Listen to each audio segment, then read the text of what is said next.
Hey guys, it's Alex Burtson, the Manic Scholar, back again with another video. This week we're looking at Ra Uru Hu, who was the founder of the Human Design System. I'm going to talk about his human design later this week, but the first system I want to look at him through was the Michael Teachings system. This information hasn't been revealed yet to people in the public or on YouTube. Along with a lot of the other ones I've done before, but it'll be interesting to talk about this, talk about Ra Uru Hu through a system that hasn't been talked about before. So yeah, Ra Uru Hu through Michael Teachings. If you don't know what Michael Teachings is, it's a channeled body of knowledge that talks about our soul types and soul configurations that we set up for our whole grand reincarnational cycle. It talks about what lessons we're learning in terms of soul age, what goal we have for our particular life. It goes into a lot of different details. It's kind of like a stats sheet um, to look at a Michael chart. It's like looking at someone's stats. It's kind of interesting. So yeah, we'll get into his chart. There's two aspects of every Michael chart. There's the essence and the overleaves. The essence is the characteristics that stay the same for your whole reincarnational cycle. It's always going to be the same configuration for all your lives on Earth. That's everything on the left here under essence. And then overleaves is the traits that you take on for this life only. So they overlay your basic essence and change how it's expressed for each life. So what we can see about Ra Uru Hu in his essence, look at essence first. His role is warrior. So warrior is the ordinal action axis type. Ordinal means they deal more with one-on-ones as opposed to groups. But they're the most cardinal of the ordinal. So the two types that are more ordinal than warrior are artisan and server. But they're still more on the ordinal side than the cardinal side. But warriors are about seeking challenge. They like to overcome challenges. They like to make to-do lists, get a lot done. They're very productive. That they have that natural like macho kind of energy, stereotypically very masculine kind of energy. Is associated with warrior. So that's his role. That's the main part of his chart. He also has the greater cadence of warrior, so that kind of reinforces that a little bit more than it would usually. His essence twin is artisan, and while he was alive, it was a male friend of his, a younger friend, was his essence twin. So usually, if your essence twin is alive, then you don't get the usual boost of that energy that you would when they're discarnate. So if his essence twin was discarnate, he'd have more artisan qualities. Artisans are very creative. They're the most creative type. They're super sensitive. They can mix several different ideas together and create new things. He does have some artisan in his cadence. So the artisan is still a factor for him, for sure. And his cadence position is sage. And sages are the natural communicators. They're about sharing insight and wisdom. They're also on the expression axis, which is why they're blue like artisan. So what we can see in his essence is he has warrior primarily, and then he has some secondary of artisan and sage, which are both on the expression axis. So he's more of the expression creative type of warrior. He's not your typical warrior. He's more on the creative, expressive axis kind of energy. His task companion is also an artisan, so that helps with creativity, creative tasks. He's in Cadre 4, Entity 6, which is the same one as a lot of people I've seen. Eckhart Tolle is in that entity, as well as who else is in that one? Steve Von Till of Neurosis, and Aaron Turner, Grant Morrison, and a bunch of other people. That's actually the entity right next to mine because I'm 4-7. So I keep on finding charts that are 4-6. That's one of the most common ones I've seen. So his orientation is love. So he's focused mainly on the emotional domain of things as opposed to the energetic vitality aspect, which would be the energy orientation, or truth, which would be the intellectual axis. So he's more focused on emotions. He's got high male energy, 82% male, 18% female. So that's a lot of energy towards action and production. It's more on the doing side of things as opposed to being, or more of a creative energy. It's more of a productive energy. His frequency is 47, which is right in the middle. So it's not, he doesn't speed through things really fast or take a super slow pace. He's more in the middle, so it's average. He has 10 previous cycles. A cycle is when you choose your essence configuration and then go through all the soul ages on a particular planet as a certain sentient life form. So Earth is his 11th cycle. His reincarnational cycle on Earth is his 11th. He's had 10 in the past. And for each cycle, it's on average 100 to 200 lives. So as a sentient soul, he's had 1,000 to 2,000 lives from previous cycles already. That's a common number I see with charts that I share. The average on the planet is 4 previous cycles, but Jesus had 19 previous cycles, and he was the most that out of anybody that we know who incarnated on Earth. So there's, this varies in terms of the person will just be a little bit more complex the more cycles that they have because they have more experience under their belt. So now I'll talk about his global job and community responsibility. His global job is mediation, which is a mix of sage and scholar energy.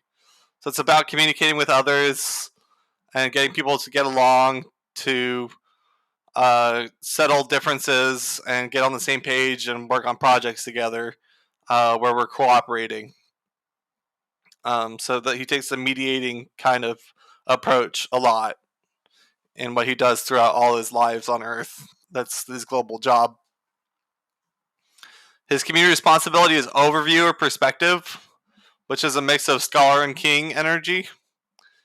And overview and perspective is about having an overview of your whole life, circumstances, what's going on, seeing what's working and what's not working.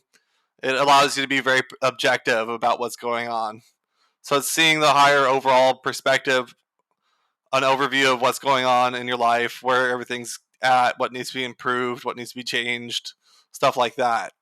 So that's kind of the quality he takes in his communities, the role he takes in community is providing the higher perspective and seeing how everything fits together and having more of an objective viewpoint of how everything's working.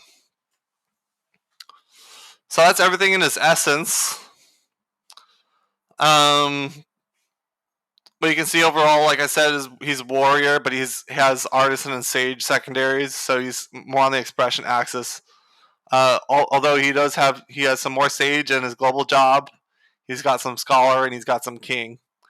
So that modifies him a little bit more than usual. He's got some different role energies going on.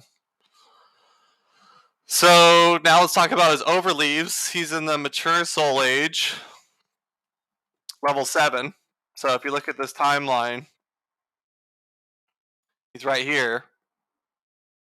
So he's done infant, baby, young, and mature because he's at level 7. So he's basically finishing it up, the mature soul age.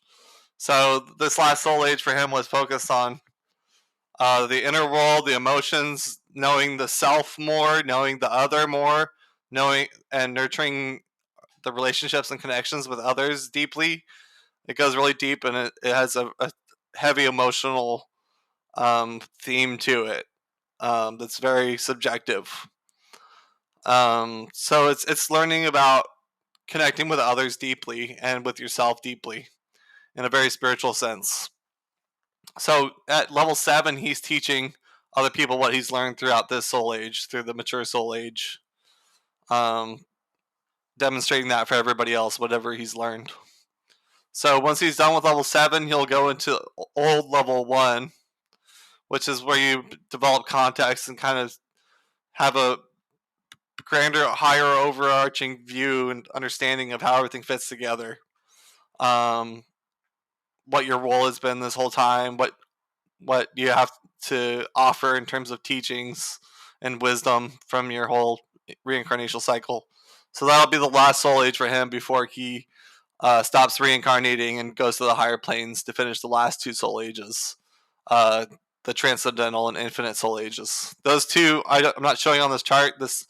These are only the soul ages that you go through while you're incarnating. So he'll be done incarnating after old level 7, but that's going to be some time because it's about on average like 3 lives per level. So he's got like 20 lives more probably before he's done. But that varies for each person. So it could be more or less than that. Probably more, I would say. So looking back at his chart here, look at his goal, attitude, and mode now. So his goal is acceptance, which is learning how to say yes to life experiences, life circumstances. Usually, people who have the goal of acceptance face some very difficult challenges that they're learning how to just accept. That's the circumstances of life that you can't really control what goes on and what happens around you. So he's gonna have a lot of challenges in that way. I think he died pretty early too. He wasn't very old when he died. I don't know if that factors into the acceptance, but that you could tie that to that. But people who have acceptance as a goal, sometimes they'll have like parents that die early, or they just don't have a good connection with their parents, or relationships are tough, or there's a lot of loss in different ways. So that's kind of the theme of acceptance goal. His attitude is spiritualist, which is about seeing the higher, more spiritual side of things. It's very positive, optimistic, and focus on the possibilities. It doesn't want to say that anything is impossible, so it tries to see things in the highest possible view. But yeah, it's a very spiritual outlook on things. And that's on the inspiration axis, and aligns with priest. He also has passion mode, which is also on the inspiration axis and aligns with priest. And basically, with passion mode, you release your energy very passionately. Um, so So you can see he's got some of this inspiration axis qualities in his attitude and mode, which is going to modify how he usually expresses himself as a warrior slash artisan sage. Um, so he's kind of priest-like in this life, with that attitude and mode, spiritualist and passion. So let's look at his centering now. He's got emotional moving. So that means that he filters the experience primarily through his emotional state. Uh, and what he feels emotionally informs what he's going to take action on, which is the moving center. So he goes from emotions to action. It's the main centering that he's configured with, primarily the emotions. He's got the obstacles of self-destruction and impatience. The self-destruction is actually a fear of loss of control. So people who are in self-destruction can be really focused on being controlled and can be very disciplined, but they can have moments where they lose control and become more self-destructive. Obstacle impatience is a fear of missing out, so they want to be in some other situation that than where they're right now, and they might be impatient with what's happening and want to be somewhere else. So these are just things that modify our experience a little bit, make things a little bit harder. There's something to work on in each life, and it's going to manifest to to more of an extreme in some people rather than others. So it varies how strong these are in each person, but there's something that uh, we learn through having experience and that makes life a little bit more of a challenge. So he's got the body types jovial, Saturnian, and Venusian. Jovial is a very positive body type. It's a lot like Jupiter energy. Um, the arts philosophy is usually tied to that, but it's the archetype for it is the Emperor. It's actually the most developed body type, so it has this grand positive energy um, associated with it. The body type Saturnian is uh, focused on leadership. Usually, people who have Saturnian have some kind of leadership role going on, and that body type helps with that kind of thing. And then Venusian is the most central of the types of the body types.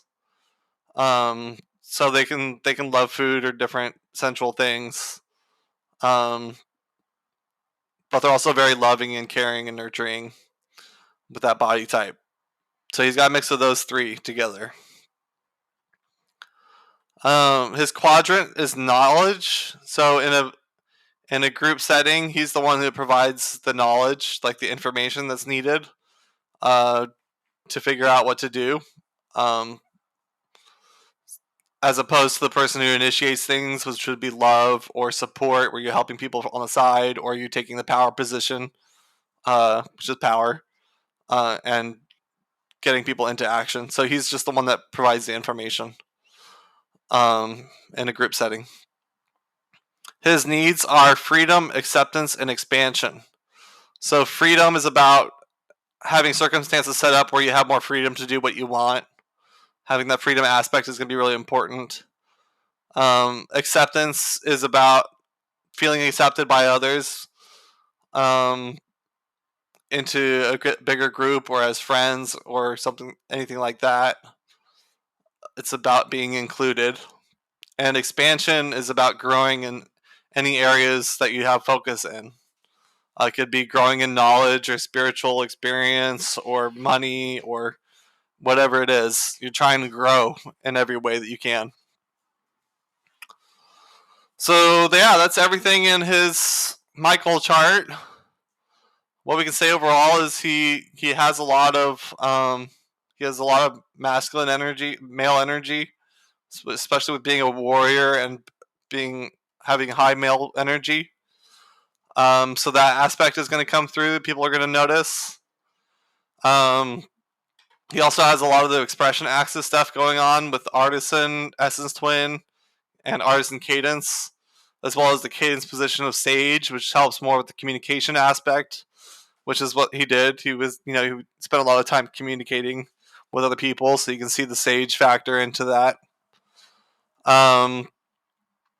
Global job of mediation, so he helps get people on the same page and cooperate. He also has an overarching perspective with his community responsibility overview perspective, where he can be very objective about what's going on. He's in the mature soul age, finishing it up, so a focus on the inner world, the emotions, connections with others is a big theme. Goal of acceptance, so he's learning how to say yes to life experiences. Attitude, spiritualist, mode, passion are both on the inspiration axis, so he's kind of like a priest in this particular life in the way that his overleaves are set up. He's focused on the emotional plane of things with emotional centering first, which really reinforces his love orientation and his essence. And he's got a mix of the emperor, leader, and goddess energy with the Venusian as the goddess. Saturnian is the leader and Jovial is the emperor. So yeah, that's everything in his chart. I'm going to do some more videos on him this week. I'll do Vedic astrology coming up next, and then I'll do his human design later this week. And then you guys can watch all three and see how all of it fits together. So that's it, guys. If you like this content, please like and subscribe. And I'll see you in the next one. Manic Scholar out.